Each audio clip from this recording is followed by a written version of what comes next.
We're going to do a little advanced scanning with Nmap here.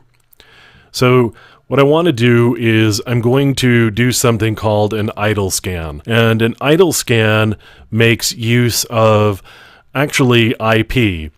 In addition to doing some checking on TCP ports, because of course ports live at the transport layer where TCP is, we're actually going to be making use of the IP headers as well. In this case, we're going to be using the IP identifier. Now, the IP identifier is actually used to figure out whether packets are fragmented or not. And so I'm going to start this scan off.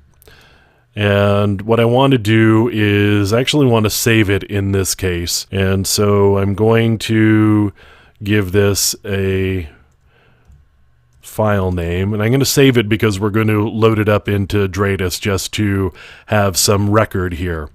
Now, the IP address I've given here is the quote-unquote zombie host that we're going to be bouncing messages off from. Although we're not actually going to be bouncing messages off from, it's going to appear as though we're sort of bouncing messages off it. So I want to do a 192.168.1.39. And so in this case, I could have done a -pn in order to prevent Nmap from doing a ping of the system that we're actually scanning.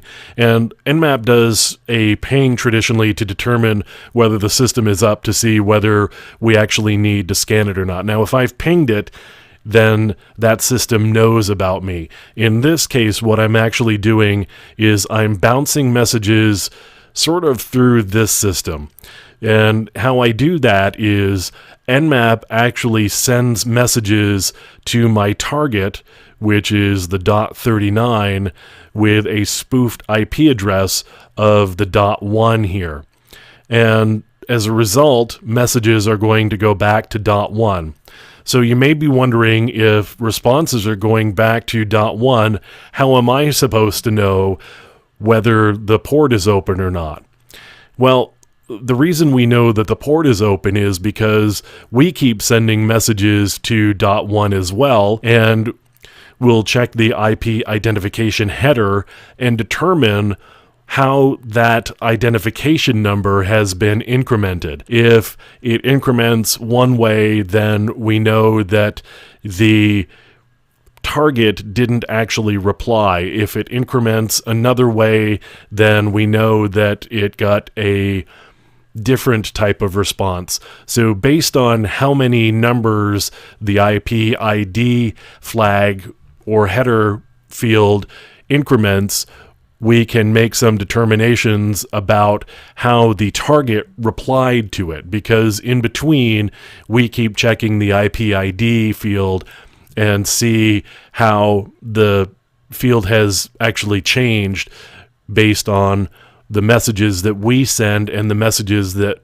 we send pretending to be them. And as a result, we end up keeping track of the ports that appear to be open. So you can see that we did this zombie scanner idle scan, and we bounced messages out appearing to be from this IP address to this IP address, and we did get the set of ports that are open back. And in this case, it looks pretty complete. It looks like the same set of ports that we got back when we did the SYN scan and the full TCP open scan as well.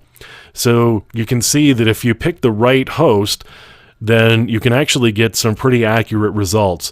And when I say right host, I mean you need to find one that's actually not getting a lot of messages. If it's actually getting a lot of messages, then the IP ID header field is going to increment in ways that we can't predict.